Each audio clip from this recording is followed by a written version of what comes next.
The US dollar is being challenged.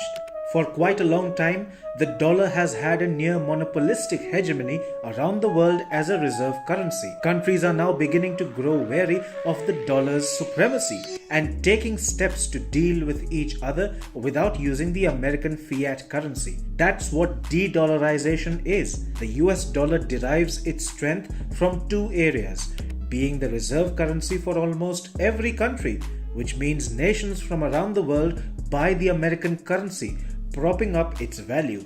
Then there is the petrodollar, which is the term used to describe the system of the sale and purchase of crude oil using US dollars. In fact, much of international trade is also settled using American dollars. That makes one fact perfectly clear.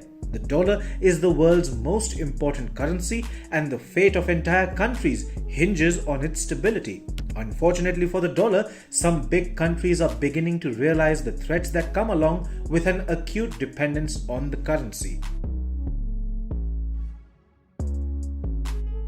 Last week, China and Russia hammered yet another nail into the dollar's global hegemony. Hydrocarbon giants from both these countries, Gazprom and China National Petroleum Corporation or CNPC, have agreed to switch payments for gas supplies to rubles and renminbi instead of dollars. China has been on the lookout of opportunities to challenge the US dollar globally for over a decade now. At the London G20 summit in 2010, Chao Zhaochuan, then governor of the People's Bank of China, declared that the Chinese wanted a new global reserve currency to replace the US dollar.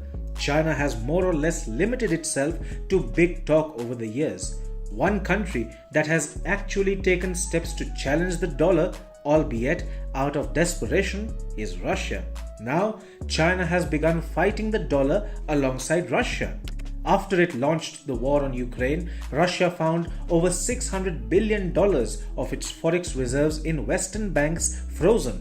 That prompted the initiation of a large-scale campaign by Moscow to hurt the US dollar. Russia is contemplating the issuance of yuan-denominated government bonds.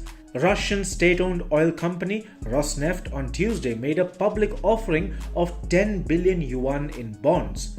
In late August, Russia's largest gold miner, Polyus, had made a 4.6 billion yuan offering. Prior to that, in July, a major aluminium producer, Rusal, became the first Russian company to issue yuan-denominated bonds in two tranches of 2 billion yuan each. The demand for shares in such bonds is reportedly very high, making the issuance of yuan bonds by Russian entities a lucrative financial instrument.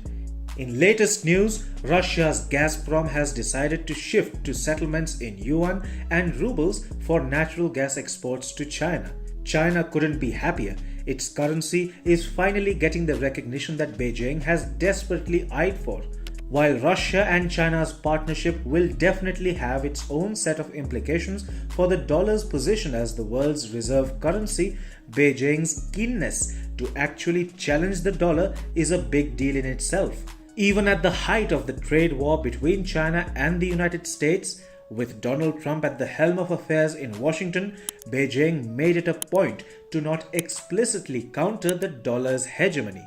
That has now changed, and China is also moving to settle oil trade payments with Saudi Arabia and perhaps more Middle Eastern countries using its own currency instead of the dollar. Countries with big populations are beginning to turn their back on the dollar. Is it time for the United States to be worried?